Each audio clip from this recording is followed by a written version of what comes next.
Hello? Hello? Do you like scary movies? Howard Phillips Lovecraft, mestre da literatura de horror, dizia que a emoção mais forte e mais antiga do homem é o medo. Isso explica o fato de que os filmes de terror eletrizam plateias desde o nascimento do cinema.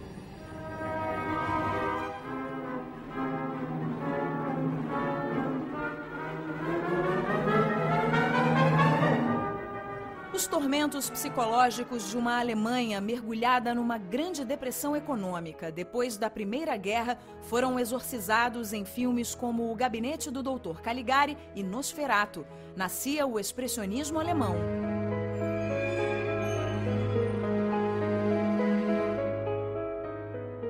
Esse movimento estabeleceria muitas características que se tornariam marcas registradas do horror. Cenários tortuosos, clima de pesadelo, maquiagens pesadas e cientistas loucos. Criado no vaudeville e conhecido como o Homem das Mil Faces, Lon Chaney foi o primeiro ator americano a se tornar um ícone do gênero em filmes como O Fantasma da Ópera, cuja maquiagem ele mesmo criou. Anos depois, seu filho, Lon Chaney Jr., seria o intérprete oficial do lobisomem.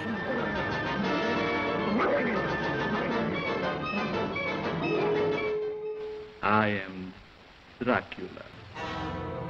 A década de 30 daria início em Hollywood ao ciclo de ouro da Universal e suas séries estreladas por monstros como A Múmia, Drácula, Frankenstein e O Homem Invisível. Boris Karloff e Bela Lugosi virariam lendas do horror em longas que vieram na esteira da Grande Depressão Americana e que foram rodados ao longo da Segunda Guerra, quando os frequentadores de cinema viviam sob o temor da mutilação e da morte.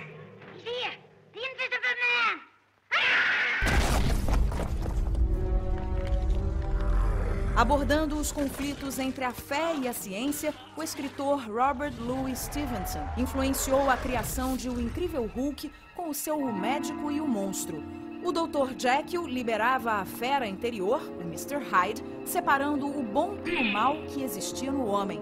Frederick March e Spencer Tracy, intérpretes de primeira grandeza, encarnaram esse personagem dividido. Can this be evil, then? Mas em meados da década de 40, um monstro só já não dava mais conta do recado de atrair grandes públicos. Então chegavam às telas produções como A Casa de Frankenstein, que funcionava como um clube de aberrações, incluindo Drácula, o monstro de Frankenstein, o lobisomem, um assistente corcunda e até um cientista louco, vivido pelo próprio Boris Karloff.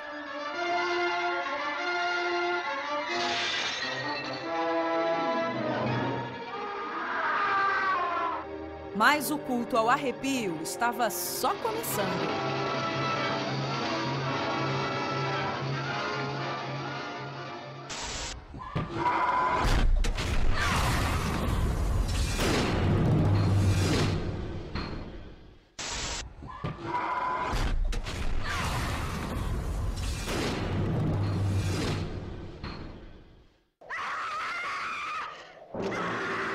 O cinema de horror sempre espelhou as angústias que dominavam a sociedade. Os anos 50, com a Guerra Fria e a corrida atômica, marcaram uma proximidade com a ficção científica em filmes sobre o risco de a Terra ser invadida por alienígenas.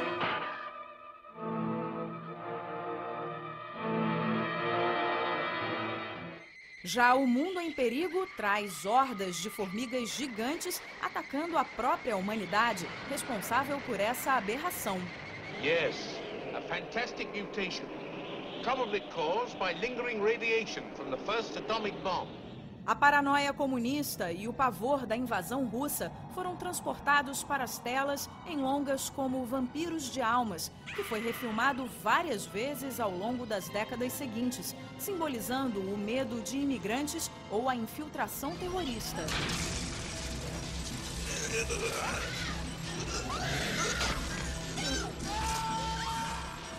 Mas no final dos anos 50, começou o império do estúdio inglês Hammer, que pegou os monstros popularizados pela Universal e os mostrou em cores sanguíneas, esbanjando sensualidade.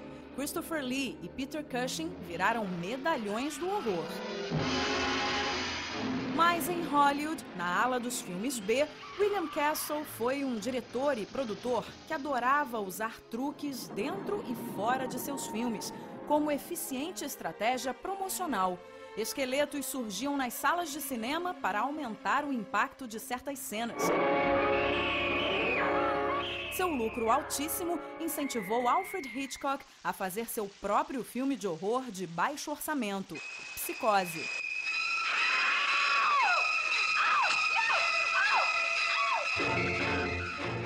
Psicose marcou a volta do horror ao cinemão americano, com a famosa cena do assassinato no chuveiro. O filme foi baseado em fatos ligados ao psicopata Ed Gein, que também influenciaria na criação de Hannibal Cannibal, de O Silêncio dos Inocentes. Já com Os Pássaros, o mestre do suspense embarcou no zooterror, tendo as aves como grandes ameaças.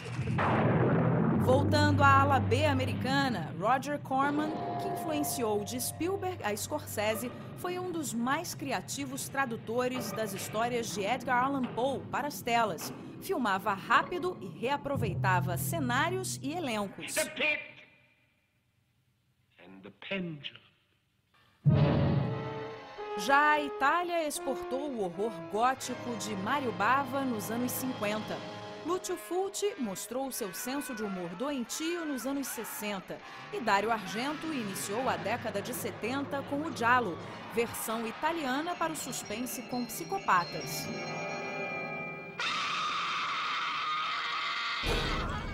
Apesar do nome, Jorge Romero é americano e lançou no fim dos anos 60 o subgênero filme de zumbi, com A Noite dos Mortos-Vivos.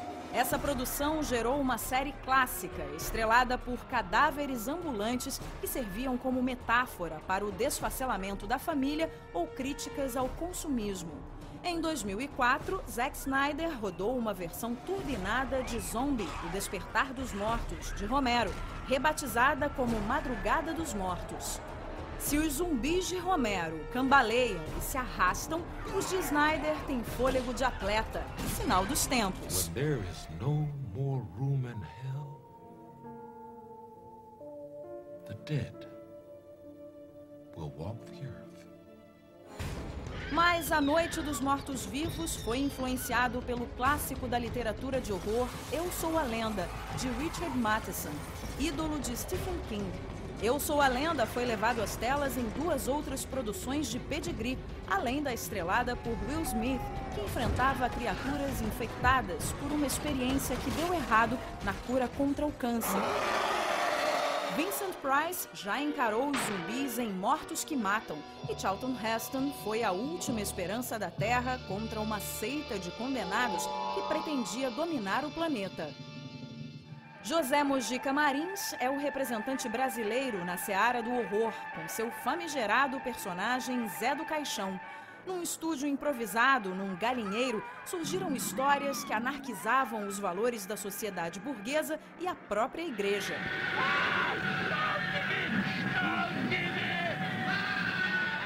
Nos anos 90, Mojica se tornaria um artista cultuado no exterior.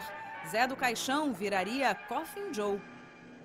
E o polonês Roman Polanski realizou pelo menos 2 obras-primas do gênero com mulheres acossadas pelo desespero. Repulsa ao Sexo, com Catherine Deneuve como a paranoica homicida, e O Bebê de Rosemary, estrelado por Mia Farrow como a mãe do filho do Damon. What have you done to it? What have you done to its eyes? He has his father's eyes.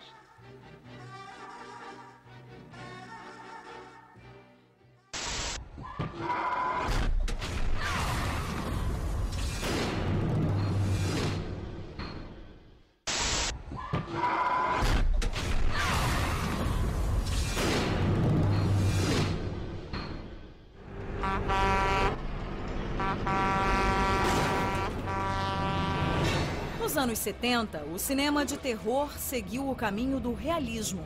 Em tempos de guerra do Vietnã e do caso Watergate, a loucura e a paranoia se enquadravam no inimigo que não se pode ver, como o caminhoneiro assassino de Encurralado, primeiro longa de Steven Spielberg.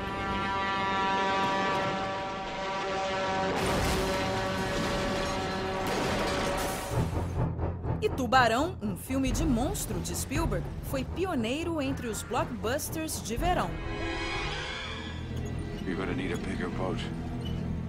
Outra onda da década de 70 foi o cinema catástrofe, com superproduções como O Destino do Poseidon e O Inferno na Torre. Fosse pela fúria da natureza ou por falha humana, a contagem de corpos de elencos classe A sempre foi alta.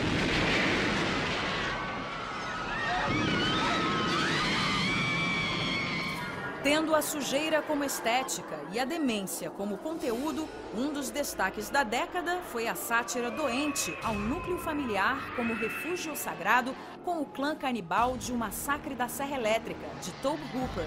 Leatherface foi o primeiro assassino icônico da época.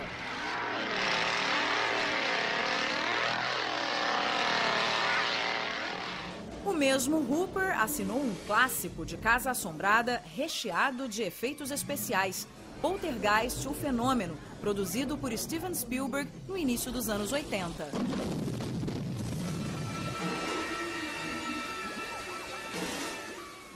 Já com orçamento mínimo e muito antes do Homem-Aranha, Sam Raimi cuidou de espíritos malignos em Evil Dead e Uma Noite Alucinante, prévias do que viria em Arraste-me para o Inferno.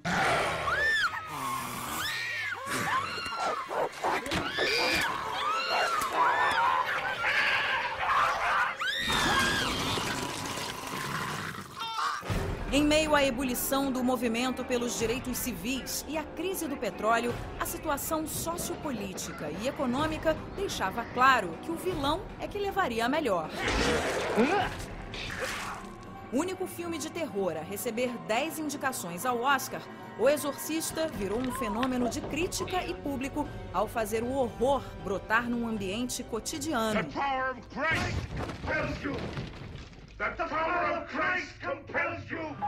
Já a profecia era sobre o nascimento do anticristo, que triunfava no fim.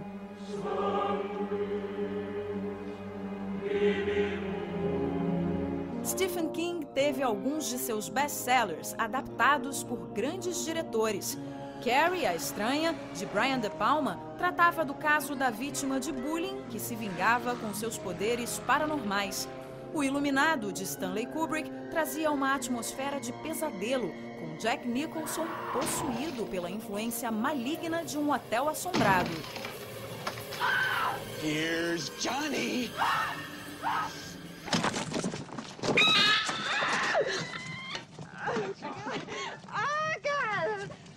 Uma mistura fina de filme de monstro com ficção científica deu em Alien, o Oitavo Passageiro, de Ridley Scott, que advertia: os gritos das vítimas do ET caronista não seriam ouvidos no espaço.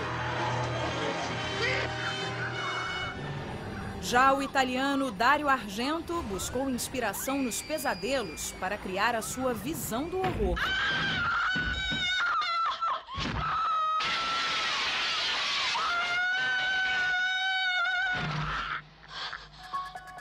Tendo Argento como uma de suas influências, o americano John Carpenter criou o assassino imortal Michael Myers, da franquia Halloween, estabelecendo as bases do subgênero slasher movie, aquele em que jovens incautos são retalhados.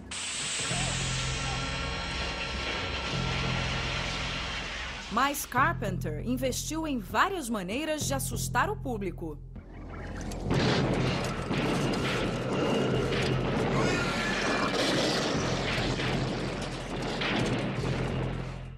O terror explícito reinou nos anos 80, com o império da violência gráfica.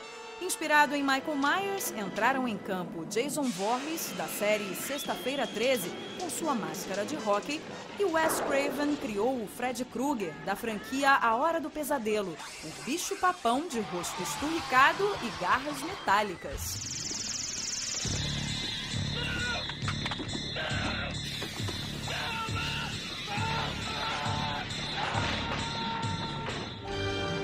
especialista no gênero, o canadense David Cronenberg explorou o medo de doenças, os males da mídia, a ciência como vilã, paranormalidade e escatologia. Be afraid. Be very afraid. E muito antes de A Bruxa de Blair, Cannibal Holocaust, de Ruggero Deodato, foi o primeiro longa do gênero falso documentário direcionado ao terror. Ele dava a ilusão de realidade no resgate de imagens raras de cinegrafistas supostamente atacados por antropófagos.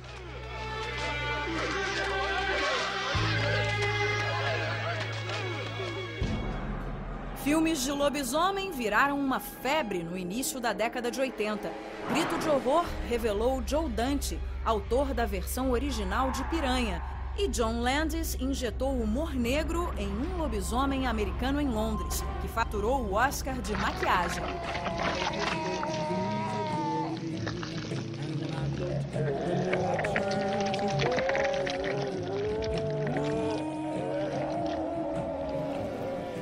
Robert De Niro e Jack Nicholson terminaram os anos 80 fazendo literalmente o diabo e passaram o bastão para Al Pacino nos 90, época de muitas releituras do que de melhor se produziu até então.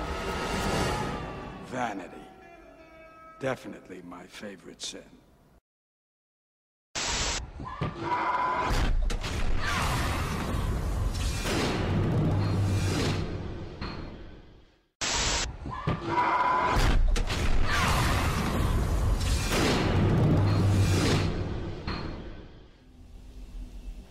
A census taker once tried to test me. I ate his liver with some fava beans and a nice Chianti. O gênero horror foi levado a sério nos anos 90, sendo absorvido pela grande indústria e estrelado por elencos de peso. It's alive. Fez bonito até na maior festa do cinema. O Silêncio dos Inocentes, de Jonathan Demme, arrebatou os principais prêmios do Oscar em 1991. Melhor filme, diretor, atriz, roteiro adaptado e ator para o canibal intelectual Hannibal Lecter, de Anthony Hopkins.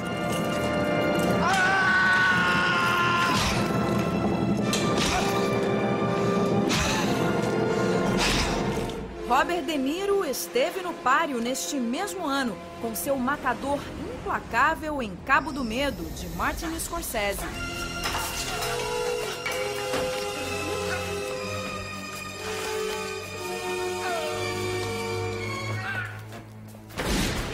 Falando em assassinos seriais, David Fincher arrasou com o angustiante Seven, Os Sete Crimes Capitais, com mortes ritualizando os proverbiais pecados. E baseado na obra de Clive Barker, surge um novo bicho-papão na lenda urbana de Candyman. Já Arnold Schwarzenegger enfrentou o diabo no braço em Fim dos Dias.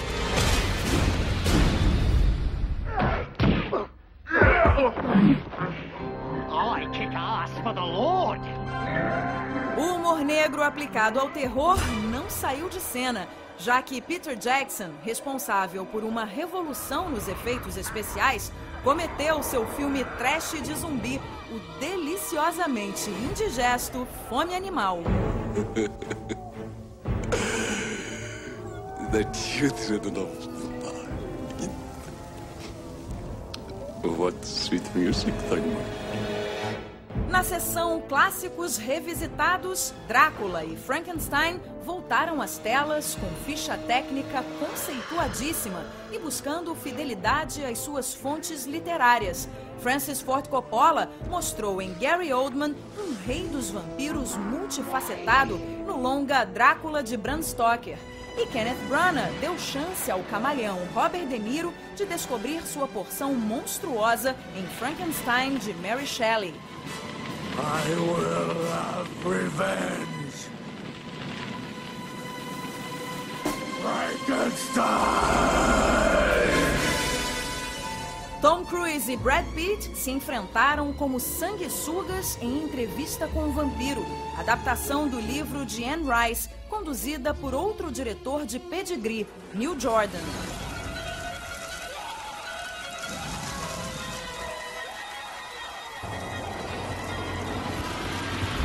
Se John Carpenter escalou James Wood como matador de vampiros, injetando elementos de western ao gênero, Wes Craven, de A Hora do Pesadelo, viu sua carreira renascer com Pânico, uma série que manipula os clichês dos filmes de psicopata, fazendo várias referências ao próprio gênero terror.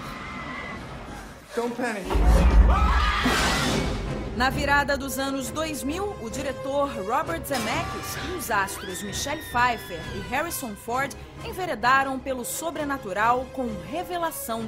E Danny Boyle abordou os abusos contra a mãe natureza em sua catástrofe ecológica provocada por um vírus no longa de zumbis Extermínio.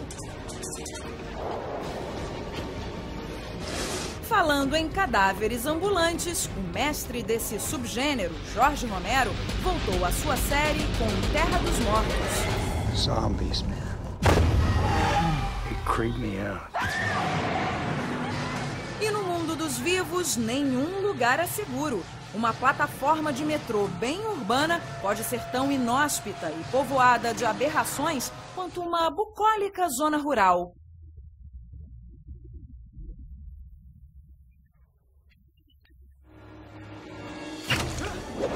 E jovens aprenderam que quando chega a sua hora, não dá para tapear o destino na franquia Premonição. It's not over yet.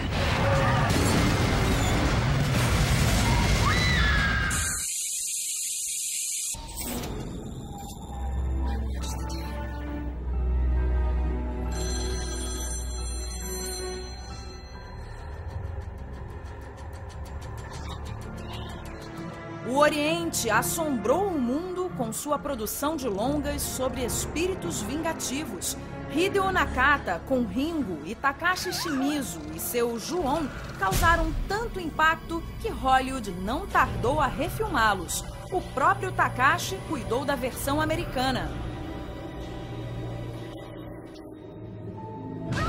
M. Night Shyamalan viu o seu Sexto Sentido concorrer a 5 Oscars e o livre trânsito entre o mundo dos vivos e os mortos também ganhou um clássico instantâneo no filme de Alejandro Amenábar, Os Outros, com Nicole Kidman imersa numa densa atmosfera gótica. Where is my daughter? Are you mad? I am your daughter. Na seara mais explícita, Jigsaw, o maníaco moribundo, contribuiu com armadilhas que lembram calabouços medievais com seus requintes de crueldade na série Jogos Mortais.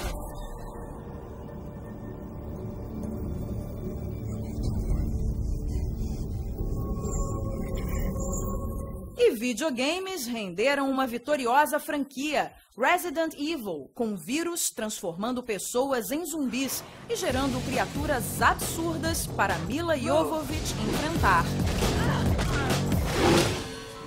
Impulsionado por uma pioneira campanha de marketing pela internet, A Bruxa de Blair tira sua força da estética de documentário, influenciando uma enxurrada de produções que tentam embaralhar as fronteiras entre fantasia e realidade. Do pesadelo do contágio de REC a filmes de monstro como Cloverfield, passando por longas de Casa Assombrada como a franquia Atividade Paranormal. Vampiros e lobisomens se encararam no futurista Anjos da Noite, que deu origem a outra série bem-sucedida. Why won't you die? E algumas franquias tiveram seus caminhos cruzados, promovendo o encontro de pesadelos, como Fred vs Jason e Alien vs Predador.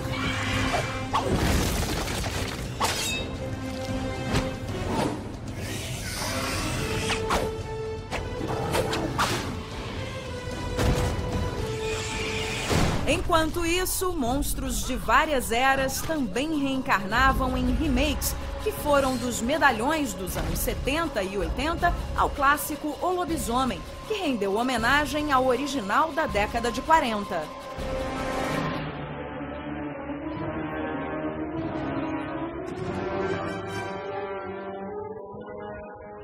Em meio a refilmagens de clássicos de vários calibres, de horror em Amityville a Profecia, alguns filmes mostraram visões originais e ofereceram terror pra gente grande. Something's not right. Apadrinhado por Quentin Tarantino, Eli Roth mostrou o que acontece com mochileiros que embarcam em circuitos alternativos pela Europa em O Albergue, filme considerado um autêntico exemplar do subgênero pornô de tortura.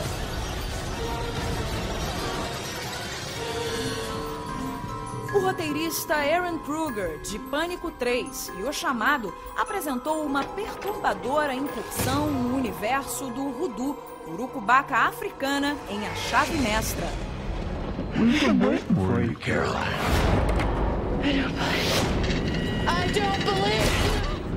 E histórias de Stephen King receberam tratamento VIP nas telas, como A Janela Secreta, com Johnny Depp e John Turturro, e O Nevoeiro, sobre criaturas que encurralam pessoas num supermercado e que tem um dos finais mais desesperadores já vistos no cinema. Assustou até o próprio autor.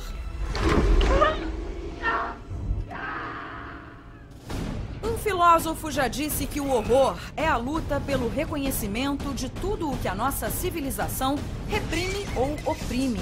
São os ensaios para a morte com sobrevivência garantida no final da sessão. No escurinho do cinema, todas as feras se libertam para nos dar a ilusão de que quando as luzes se acenderem, a ordem vai dominar o caos.